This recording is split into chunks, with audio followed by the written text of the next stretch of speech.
Optimal exercises don't exist. There's never going to be an optimal set of exercises that you can do at any one time that are going to do what you want them to do forever. That's why I have this tier system. It breaks things down categorically. You should just aim for good enough. You don't need to consume a lot of YouTube content, because here's the thing, guys. I know you guys are going to go and watch another video, have someone tell you something else. But what I'm saying to you is common sense. What I'm saying to you is going to generally apply to the types of decisions that you're going to need to make when making your training programs, no matter what specific exercises you choose to pick at any given time. My goal is to make sure that you don't have to watch a whole lot of fitness content.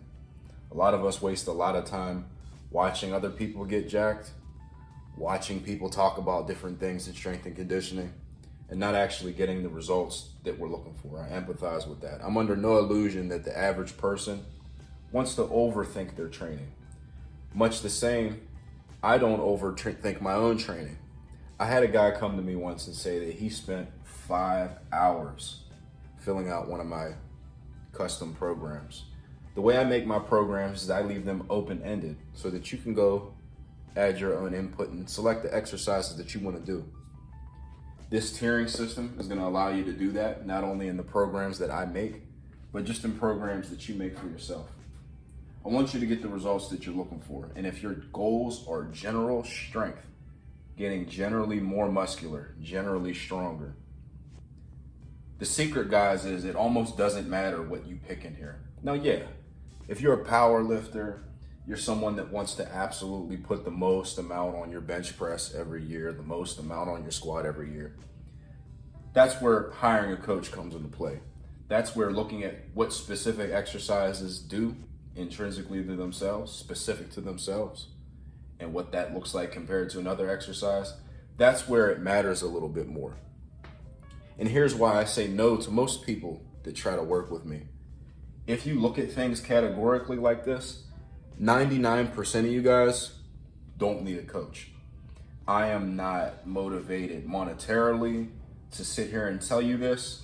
My intention is to honestly get you to get in the gym and spend less time watching content like this.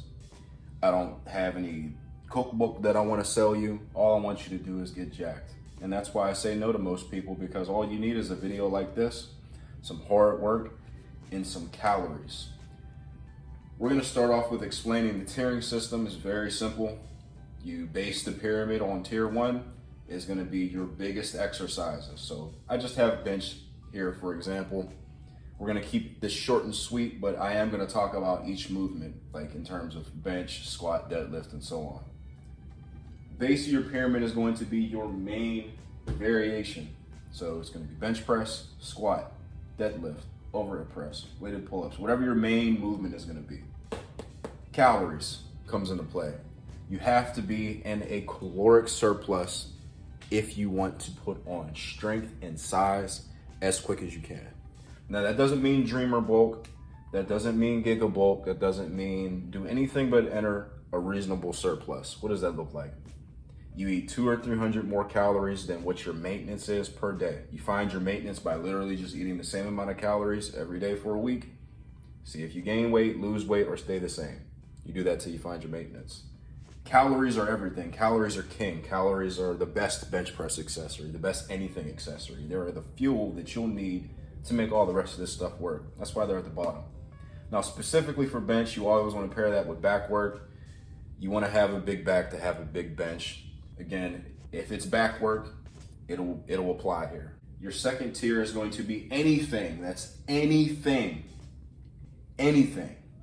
that resembles your tier 1 movement. So for bench press, that is anything that resembles a flat bench. For example, floor press, pin press, Larson press, tempo bench, close grip bench. All these variations that you're going to go on to consume varying content about, telling you the benefits of each of these exercises, or a video saying that this is the best exercise and here's why. All of these will apply here. If your goals are general, literally just pick one. Going up to tier 3, for bench specifically, that's going to be any machine, calisthenics, or dumbbell exercise that works your chest. That's dumbbell bench, dips, push-ups, machine chest press, anything that works your chest. If you're asking, well, does this apply? Does it, anything means anything there.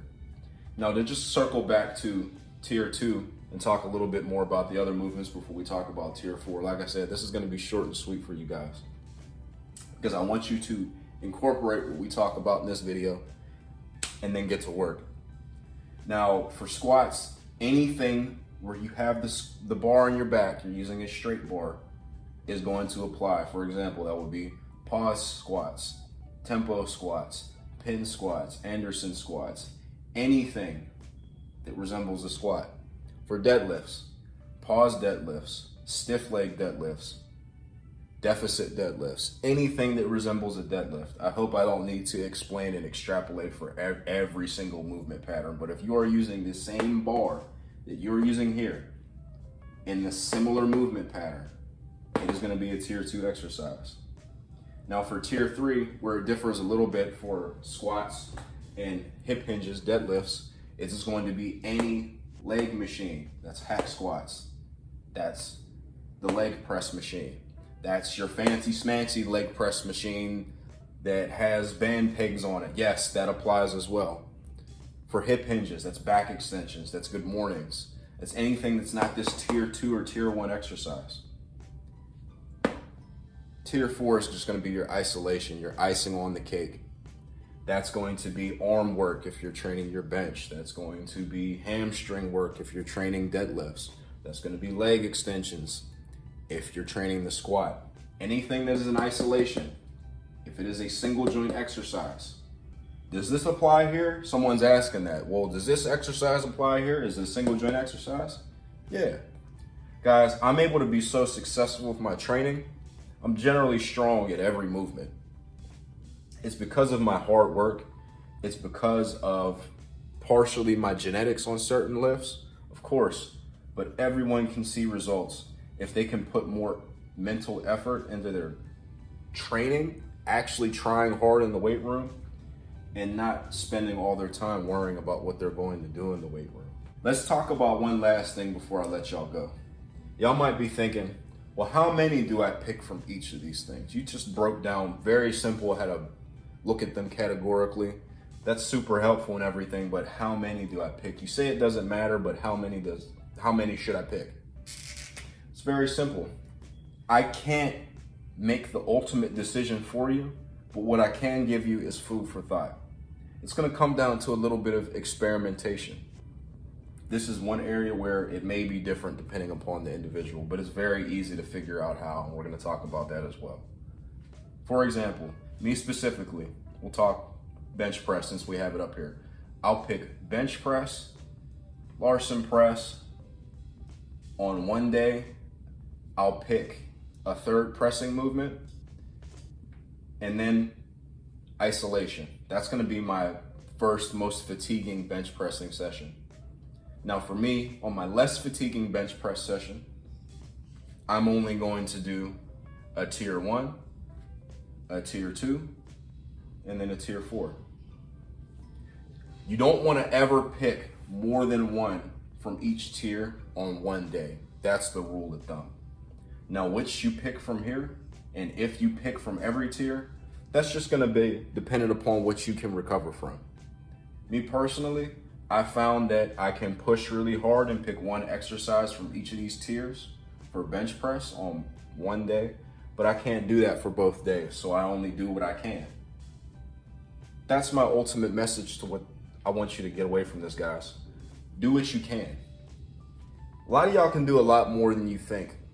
Big part of my channel is empowering people to get out in the gym and get jacked and just be more confident in general. Navigate life a little bit better. There's a lot of minutia, small things that you can learn in training. That's a lot of what I personally enjoy. Going out, learning new things, trying new things, but nailing the basics and basically getting strong, basically getting jacked is a very simple process. This is gonna be the video that you can refer to when you have a question about what exercise to pick, because it breaks it down in such a way where you don't really have to think about it very much. Methods are many, principles are few. These are the key principles that you'll need to go ahead and make your program. Let me know if y'all have any questions. Have a good one.